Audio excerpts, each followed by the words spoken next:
జీవితం ఎప్పుడు కూడా చాలామందికి బాగుంటుంది, చాలామందికి బాగోదు, చాలామందికి అస్తవ్యస్తంగా మధ్యలో ఉన్నట్టుగా ఉంటుంది.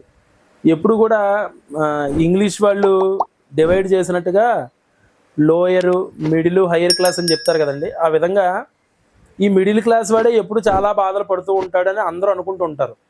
న్యాయంగా మనకి చాలామంది తెలుగులో ఉన్న సామెతే, సీత కష్టాలు సీతవైతే పీత కష్టాలు పీతకుంటాయి.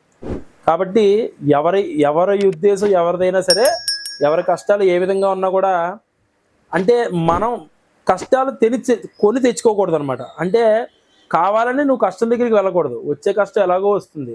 అలా కష్టాన్ని కొని తెచ్చుకోవడం అంటే పగిలిన అద్దంలో మొహం చూసుకోవడం అని అర్థం అనమాట. ఎప్పుడైతే ఒక అద్దం కింద నేల మీద పడి పగిలిపోతుందో దాన్ని నిర్మోహమాటంగా తీసుకువెళ్ళి ఎవరో తొక్కని చోట ఆ మొక్కల్లో అంటే డస్ట్బిన్ దగ్గర పడవేసేయాలి తప్ప దాంట్లో ఎప్పుడు కూడా మొహం అనేది చూసుకోకూడదు. పగిలిన అద్దంలో మొహం చూసుకుంటే కష్టాలు కొని తెచ్చుకున్నట్టే అని శాస్త్ర ప్రమాణం అనమాట.